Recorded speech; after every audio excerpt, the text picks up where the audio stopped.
धन्यवाद सभापति महोदय। हम ही को कातिल कहेगी दुनिया, हमारा ही कत्लेआम होगा। हम ही कुएं खोदते फिरेंगे, हम ही पे पानी हराम होगा। सभापति महोदय, सन 1947 में दिल्ली की जामा मस्जिद की तारीखी सीढ़ियों पर खड़े होकर के भारत रत्न मौलाना अबुल कलाम आजाद साहब ने कहा था कि मुसलमानों कहां जा रहे हो, यह है तुम्हारा मुल्क, यहां तुम्हारे आबाओ अजदाद की कब्रें हैं। उस वक्त मौलाना आजाद की ये सदाएं सुन करके लोगों ने अपने सरों की गठरियां उतार करके रख दी थी। आज उसी दिल्ली में मौजूद देश की संसद में एक बिल आया है जो हमसे उसी जामा मस्जिद की सीढ़ियों के सबूत मांगेगा, जो उन्हीं सीढ़ियों के पास अपनी कब्र में सोए हुए मौलाना आजाद को फिर से कब्र से सदा देनी पड़ेगी कि ये जो कब्र है वो मेरी कब्र है, ये किसी सरकार की जागीर नहीं है। सभापति महोदय, मैं जहां खड़ा हूं इसी संसद भवन के सामने सड़क के उस पार अपनी कब्र में सोए हुए भारत के पूर्व राष्ट्रपति फखरुद्दीन अली अहमद की कब्र है। शायद अब उस कब्र से भी सदाएं आए कि ये कब्र मेरी कब्र है, ये सरकार की जागीर नहीं है। सभापति महोदय, मैं वक्फ कानूनों में किए जा रहे संविधान विरोधी बदलावों के खिलाफ बोलने के लिए खड़ा हुआ हूं। संविधान का आर्टिकल 14 हो, 29 हो, 30 हो, चीख चीख कर कहता है कि देश में सब बराबर के हकदार हैं। आर्टिकल 26 कहता है कि सबको अपने अपने मजहबी कामों के लिए मंदिर, मस्जिद, गिरजाघर, गुरुद्वारों का निर्माण करने का हक है और उसका रखरखाव का भी हक है। लेकिन डॉक्टर बाबा साहब अंबेडकर के संविधान को हर दिन कुचलने वाली ये सरकार देश के मुसलमानों से नफरत में इतनी अंधी हो गई है कि खुलेआम देश की संसद में देश सरकार के माइनॉरिटी मिनिस्टर साहब और होम मिनिस्टर साहब झूठ बोलते हैं और देश को गुमराह करते हैं। झूठ शब्द असत्य बोलते हैं। सरकार ने इस बिल का नाम उम्मीद रखा है। मंत्री जी कल से इसे देश के मुसलमानों के लिए नई उम्मीद बता रहे हैं। नहीं मंत्री जी, न तो यह बिल मुसलमानों के लिए नई उम्मीद है और न ही उम्मीद की नई किरण। सभापति महोदय, भाजपा ने पूरे देश में वक्फ के नाम पर कई सारे झूठ फैलाए हैं। आइए आज उनकी सच्चाई पर बात करते हैं। वक्फ ट्रिब्यूनल को ऐसे बताया जाता है जैसे वक्फ ट्रिब्यूनल कोई मजहबी खाप पंचायत हो। सभापति महोदय, जबकि सच्चाई यह है कि वक्फ ट्रिब्यूनल भी तो सरकारी न्यायिक विभाग है जिसमें सरकार द्वारा नियुक्त जज होते हैं, जिसमें प्रशासनिक अधिकारी होते हैं, कहीं ऊपर से थोड़ी आ गए। सभापति महोदय, देश के गृह मंत्री जी ने इसी सदन में कहा कि वक्फ ट्रिब्यूनल के फैसले के खिलाफ कोई कोर्ट नहीं जा सकता, जबकि सच यह है कि वक्फ एक्ट 1995 की धारा 83(9) के तहत हाई कोर्ट वक्फ ट्रिब्यूनल के फैसले की न सिर्फ समीक्षा कर सकता है बल्कि उसे बदल भी सकता है। सच तो यह है कि वक्फ बोर्ड खुद अपनी जमीनों के लिए कई सारी कोर्ट में मुकदमे लड़ रहा है। सभापति महोदय, दिल्ली की जिन 123 संपत्तियों को लेकर कल माइनॉरिटी मिनिस्टर, होम मिनिस्टर साहब और अभी आदरणीय नेता सदन बात कर रहे थे, आइए उनकी सच्चाइयों पे भी बात करते हैं। 1911 में जब अंग्रेजी हुकूमत ने कोलकाता के बजाय दिल्ली को राजधानी बनाने का फैसला किया तो रायसीना हिल्स के चारों तरफ जो मुसलमानों की ढेर सारी जमीनें थी उनको एक्वायर किया गया और लुटियन को इसकी तामीर की जिम्मेदारी सौंपी गई। सेंट्रल विस्टा की तरह लुटियन जोन का मेगा प्लान तैयार हुआ, लेकिन उस वक्त के मुसलमानों ने उस वक्त की अंग्रेजी हुकूमत से अपनी इबादत गाहों को बचाने के लिए लड़ाई लड़ी। मामला ब्रिटिश गवर्नमेंट तक पहुंचा। तब यह तय हुआ कि वो जो धार्मिक स्थल हैं उन्हें जस का तस रहने दिया जाएगा। इंडिया गेट के बगल वाली मस्जिद हो, जाब्तागंज, सुनहरी बाग मस्जिद हो, पार्लियामेंट रोड वाली मस्जिद हो, ऐसी 123 संपत्तियों के मैनेजमेंट के लिए 1913 में मुसलमान वक्फ वैलिडेशन एक्ट बना और उसके बाद एक नया शहर बसाया गया जिसे लुटियंस जोन का नाम दिया गया।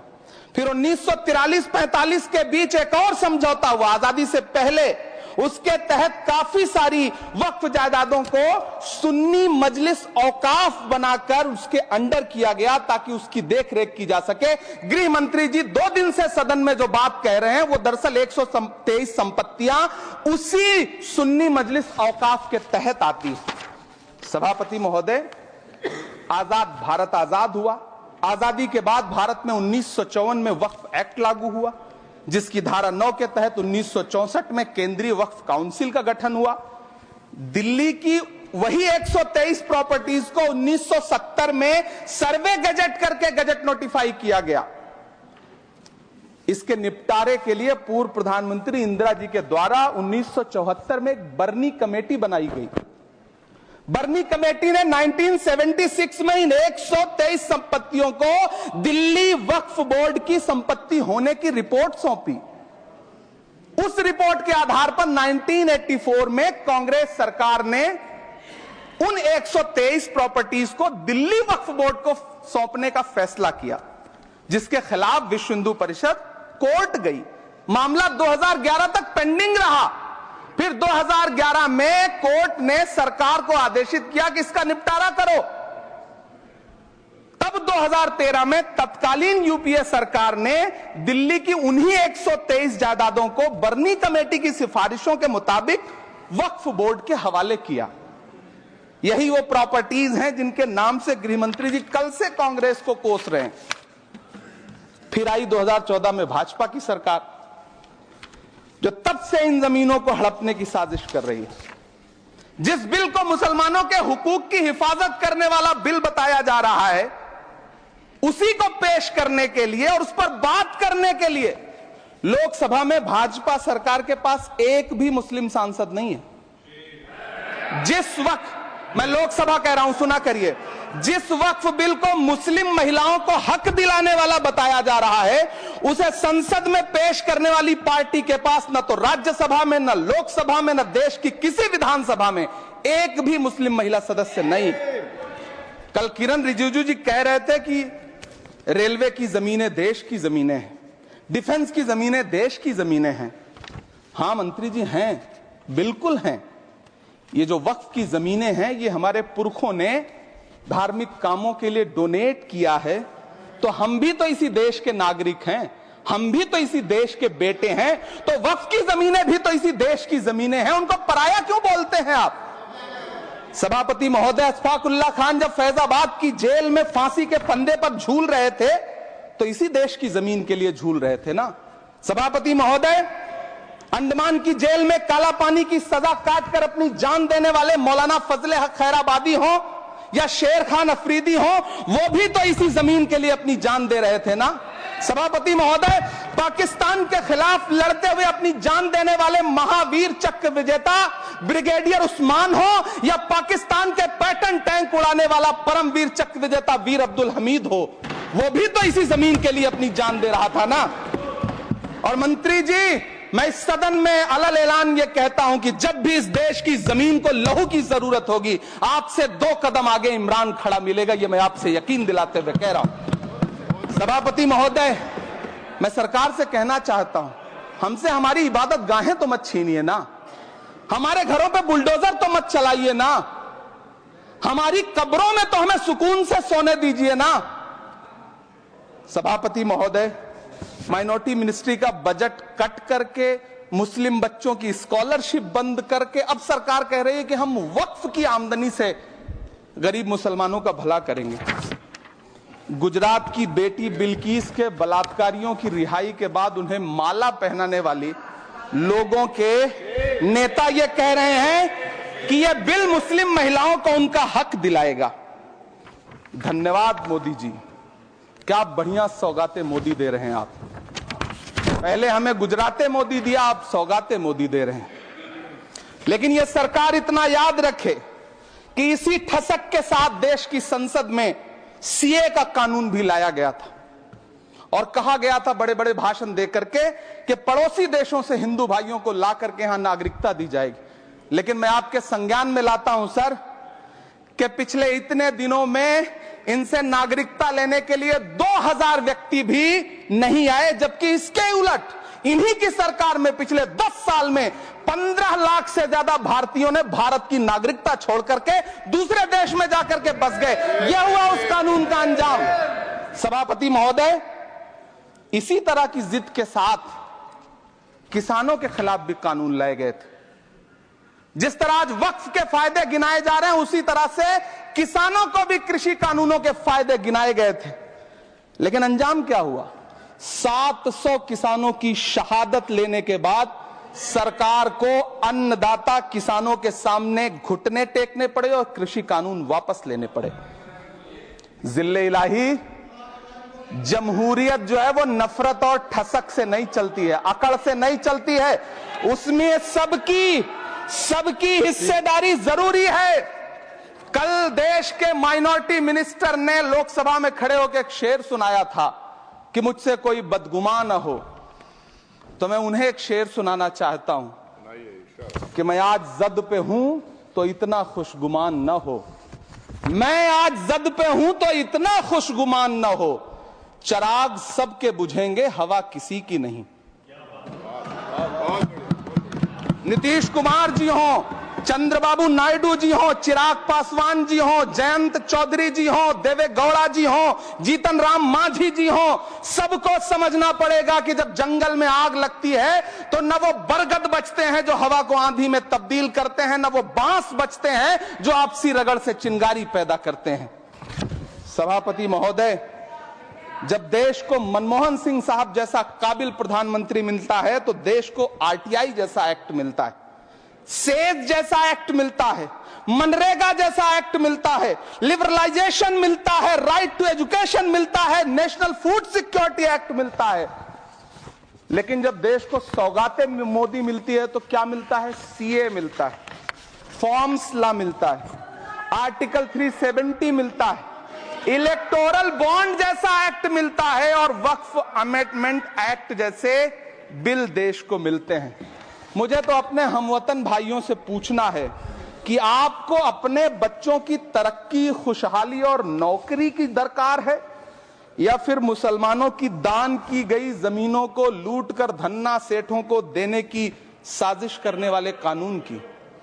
सभापति महोदय, यह सरकार रात के 3 बजे तक पूरे देश को जगा करके संसद में अपने ही नागरिकों को नीचा दिखाने के लिए वक्फ बिल ला रही थी, तो उधर रात के 1:30 बजे अमेरिका हम पर 26% टैरिफ लगा रहा था। सरकार की प्राथमिकताएं देश को पता। सभापति महोदय, मैं बहुत भावुक हूं आज, और मुझे अच्छा लगा कि आदरणीय नेता सदन जगत प्रकाश नड्डा जी ने बहुत अच्छी बातें भी की, मन से बातें की। क्योंकि उनके नाम में प्रकाश जुड़ा है तो मैं उनमें हमेशा एक रोशनी की किरण देखता हूं। मैं उनके सामने बहुत अदब से यह बात कहना चाहता हूं कि चिरागों के सफर में दबदबा हो आंधियों का तो फिर अंजाम जुल्मत के सिवा कुछ भी नहीं होगा। यह दुनिया नफरतों के आखिरी स्टेज पर है, इलाज इसका मोहब्बत के सिवा कुछ भी नहीं होगा। मैं भावुक हूं, मेरी पलकें गीली हैं। अगर देश की एक बहुत बड़ी आबादी को लगता है कि आप उसका भला करने के लिए नहीं बल्कि उनकी इबादतगाहों, उनकी कब्रिस्तानों, उनकी खानकाहों को बर्बाद करने का बिल ला रहे हैं, तो फिर आप अगर समझाने में नाकामयाब रहे हैं तो यह आपकी नाकामयाबी है। पहले समझाइए, उसके बाद कोई बिल लेकर के आइए, तब शायद हम आपका इतनी पुरजोर तरीके से विरोध ना करें। लेकिन सभापति महोदय, मैं अंत में सिर्फ इतना कहना चाहता हूं कि इस बिल में जो भी पॉइंट्स दिए गए हैं, बॉम्सी पोर्टल देख लीजिए, सरकार का झूठ आपको पकड़ में आ जाएगा। हम डरे नहीं हैं, हम सिर्फ सरकार से अपील कर रहे हैं कि हमें अपना समझिए। हम आपके अपने हैं, इस देश के नागरिक हैं और आप ताकत में हैं। संख्या बल के आधार पर बिल हो सकता है आप पास करा लें, लेकिन आपको यह बात समझनी पड़ेगी कि हम तो वो तारीख हैं, जहनों में रहना है जिसे, कागजी पुर्जे नहीं जो फाड़ डाले जाएंगे। जिस जमीन पर मैं खड़ा हूं यह मेरी पहचान है। आप आंधी हैं तो क्या मुझको उड़ा ले जाएंगे? आपको यह बात समझनी पड़ेगी। आपको अगर इतना विपक्ष की तरफ से पहले जेपीसी में इतने सारे पॉइंट्स आए और उसके बाद कल से लोकसभा में और राज्यसभा में सुझाव आप सुनने को तैयार नहीं है, लोगों की शंका को दूर करने के बारे में आप बिल्कुल सोच नहीं रहे, बस आप कह रहे हैं यह बिल उम्मीद की नई किरण है। नहीं साहब, इसे भले किरण जी लेके आए हैं, लेकिन ये उम्मीद की नहीं बल्कि नाउम्मीदी की किरण है। और इस देश की एक बहुत बड़ी आबादी इस बात से खदशे में है, शक में है कि आप सीधे उनकी जमीनों को लूट करके धन्ना सेठों को बेचना चाहते हैं। मेरी अब भी आपसे अपील है कि इस बिल को वापस लीजिए। यह बिल कहीं से आपके अपने नागरिकों के लिए अच्छा नहीं है। यह बिल सिर्फ इस देश के मुसलमानों को नीचा दिखाने का और अपने एक ऐसे मतदाता वर्ग को खुश करने का बिल है जिनको इस बिल के पास हो जाने से कुछ मिलेगा भी नहीं।